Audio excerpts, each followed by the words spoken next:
بسم اللہ الرحمن الرحیم۔ آج التمسکات الفاسدہ یا وجوہ فاسدہ میں سے دوسری اور تیسری چیز یعنی مفہوم صفت اور مفہوم شرط ہم پڑھیں گے۔ مفہوم الصفت کا مطلب کیا ہے، صفت سے کیا مراد ہے؟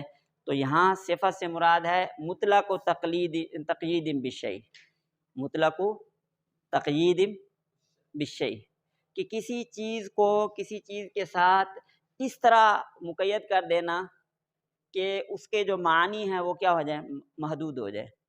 ایک چیز دوسری چیز کے ساتھ مل جائے اور اس ملنے کی وجہ سے اس کا جو معنی ہے وہ بعض افراد تک محدود ہو جائے، اور اس میں شرط یہ ہے کہ وہ شرط بھی نہ ہو اور غایت بھی نہ ہو، یعنی جس چیز سے چیز محدود ہو رہی ہے وہ شرط بھی نہ ہو، غایت بھی نہ ہو، اس کے علاوہ ہو، تو اس کے علاوہ جو ہے اس کے اوپر کیا ہوتا ہے، مفہوم صفت کا اطلاق ہوتا ہے۔ دیکھیں، تقیید لفظ مشترک المعنی بلفظ آخر، جیسے آپ کہہ رہے ہیں کہ الغنم الصائمہ، تو یہ جو غنم کا لفظ تھا یہ مشترک ہے، اس میں صائمہ غیر صائمہ دونوں ہیں، تو اس کو جب ہم نے الغنم الصائمہ کہا ہے تو یہ اپنے بعض معنی کے ساتھ مختص ہو گیا، یعنی غنم صائمہ کے ساتھ کیا ہو گیا، مختص ہو گیا، ٹھیک ہے۔ اچھا، اور یہ جو تخصیص ہے شرط کے ساتھ بھی نہیں ہے اور غایت کے ساتھ بھی نہیں ہے، ایسا نہیں ہے کہ الغنم ان کانت صائمتن، ٹھیک ہے، یا غایت کے ساتھ ہو کہ فی الغنم زکوٰۃ حتی ان تکون صائمہ غیر صائمہ، حتی ان یکون غیر صائمہ، اس طرح نہیں ہے، تو شرط بھی نہیں ہے، غایت بھی نہیں ہے اور تخصیص ہو رہی ہے، تو اس کو مفہوم صفت کہتے ہیں۔ گویا کہ جو نحوی صفت ہے اس میں اور اصولی صفت میں فرق ہے، اصولی صفت میں بہت زیادہ وسعت ہے، اس میں نحوی صفت بھی آ جاتی ہے، جیسے فی الغنم الصائمہ، ٹھیک ہے، یہ نحوی اعتبار سے صفت موصوف ہے، اور یعنی اضافت صفہ الی الموصوف ہو وہ بھی اس میں ہے، جیسے فی صائمۃ الغنم، تو یہ اضافت صفہ الی الموصوف ہے، یا یہ ہے کہ یعنی جو مضاف الیہ ہے وہ جو ہے موصوف ہو، ٹھیک ہے، جیسے مثل الغنی، تو مضاف الیہ کی وجہ سے بھی کیا آتی ہے، اس میں تخصیص آتی ہے۔ ویسے مثل عام تھا، جب آپ نے مثل الغنی کہا تو اضافت کی وجہ سے، مضاف الیہ کی وجہ سے اس میں کیا آ گئی، تخصیص آ گئی کہ مثل الغنی وہ تو ظلم ہے لیکن غیر الغنی۔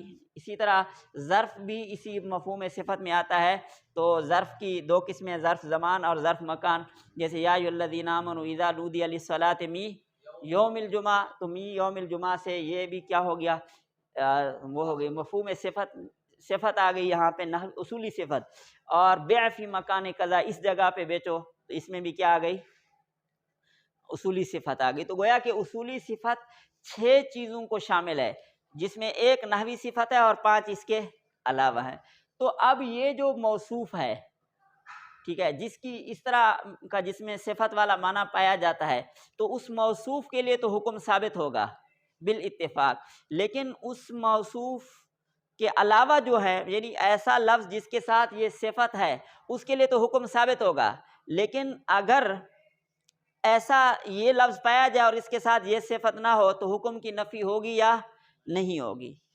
تو امام شافعی رحمۃ اللہ علیہ فرماتے ہیں کہ حکم کی کیا ہوگی، نفی ہوگی۔ جیسے آپ نے کہہ دیا نا فی الغنم الصائمۃ زکوٰۃ، تو اس کا مطلب یہ ہے کہ فی الغنم غیر الصائمۃ لیس بزکوٰۃ، لیست بزکوٰۃ، تو لا تجب الزکوٰۃ، اس طرح ہے۔ تو ان کے نزدیک صفت جو ہے اپنے یعنی موصوف کے اندر، موصوف کے لیے تو حکم ثابت کرتی ہے، اور وہ لفظ جب بغیر اس صفت کے آئے گا، اس صفت کے ساتھ موصوف نہیں ہوگا، تو اسے حکم کی کیا ہوگی، نفی ہوگی، اس کے حکم کی نفی۔ تو گویا کہ صفت کے ہوتے ہوئے حکم کا ثبوت اور صفت کے نہ ہوتے ہوئے حکم کی نقیض کا، عدم حکم کا ثبوت، وہ اس سے مانتے ہیں۔ ہم کہتے ہیں نہیں، اس صفت کے ہوتے ہوئے تو صفت کا حکم ثابت ہوگا، لیکن صفت کے نہ ہوتے ہوئے کیا بات ہوگی، یہ مسکوت عنہ ہے۔ تو مفہوم مخالف کتاب و سنت میں ہمارے نزدیک معتبر نہیں ہے۔ یہ اس کی 4 صورتیں ہوں گی۔ تو اب آئیے کہ شافعیہ کیا کہتے ہیں کہ مفہوم صفت اور مفہوم شرط دونوں معتبر ہیں۔ ادھر بلکہ آ جائیں مفہوم شرط کو دیکھ لیں۔ مفہوم شرط سے مراد کیا ہے کہ کسی یعنی کسی حکم کو مشروط بشرط کیا جائے، جیسے انت طالق ان دخلت الدار، انت طالق ان دخلت الدار، تو یہ جو ان دخلت الدار ہے یہ کیا ہو گیا، یہ شرط ہو گیا، ٹھیک ہے۔ تو اب اس کا مطلب کیا ہے؟ اس کا مطلب یہ ہے کہ اگر تو گھر میں داخل ہوگی تو تجھے طلاق ہوگی، اور اگر گھر میں داخل نہیں ہوگی تو طلاق، یہ مفہوم شرط ہو گیا اس سے مراد۔ اور مثال اس کی یہ آ گئی، ٹھیک ہے۔ اور اس کا حکم کیا ہے؟ مفہوم شرط ہو یا مفہوم صفت، دونوں کا جو حکم ہے وہ شوافع اور حنفیہ کے ہاں مختلف کیا ہے۔ شوافع کہتے ہیں کہ جو مفہوم صفت ہے یا مفہوم شرط ہے یہ معتبر ہے، کہ صفت کے ہوتے ہوئے حکم ثابت ہوگا اور صفت کے نہ ہوتے ہوئے عدم حکم ثابت ہوگا، ٹھیک ہے۔ لیکن حنفیہ کہتے ہیں نہیں، وہ کیا ہوگا؟ مسکوت عنہ ہوگا، ٹھیک ہے۔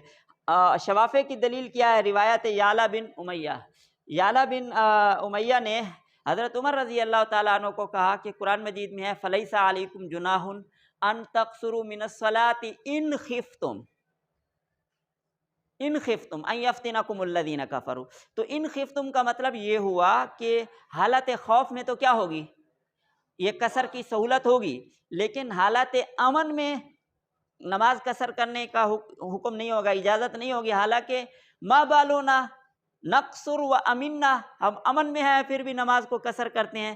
تو حضرت عمر رضی اللہ تعالیٰ عنہ نے کیا فرمایا کہ عجب تو کما عجبتا، کہ مجھے بھی ایسے تعجب ہوا تھا جیسا آپ کو ہوا ہے۔ میں نے آپ صلی اللہ علیہ وسلم سے سوال کیا تو آپ نے فرمایا صدقۃ تصدق اللہ بہا فاقبلوا صدقتہ، یہ اللہ رب العزت کی طرف سے صدقہ ہے، اس کو کیا کرو؟ قبول کرو، ٹھیک ہے۔ تو اب اس سے وہ شوافع استدلال یہ کرتے ہیں کہ حضرت عمر اور یعلا بن امیہ رضی اللہ عنہما اتنے جلیل القدر عرب ہیں، وہ اس سے مفہوم مخالف سمجھ رہے ہیں، اور آپ لوگ کیوں اس کو تسلیم نہیں کرتے؟ ہم اس کا جواب یہ دیتے ہیں کہ اولاً تو یہ ہے کہ یہ خبر واحد ہے، دوسری بات ہے مان بھی لیں تو یہ کہاں سے آیا کہ انہوں نے مفہوم صفت سے یہ اخذ کیا ہے؟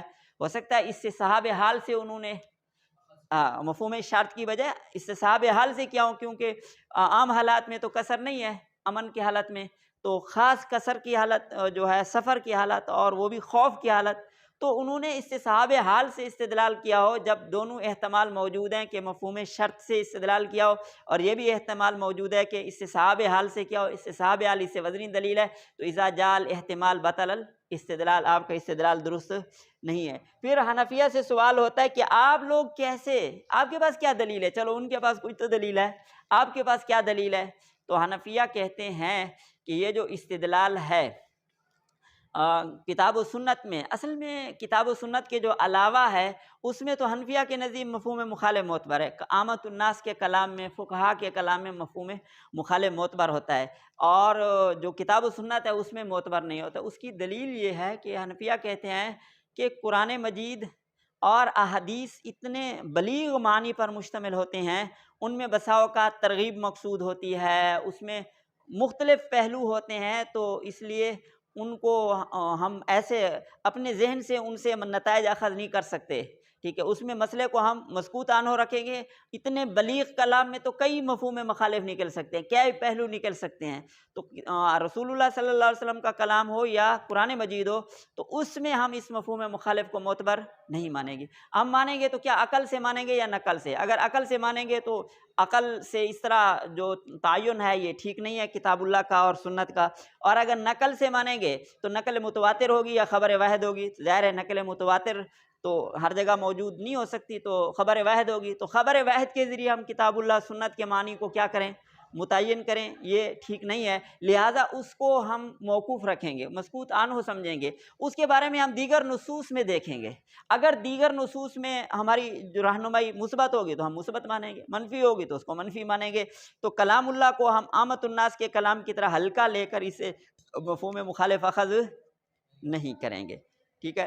اور باقی اس کی جو کچھ تفصیل ہے وہ ہم انشاءاللہ اگلی کلاس میں اس کو بیان کر لیں گے۔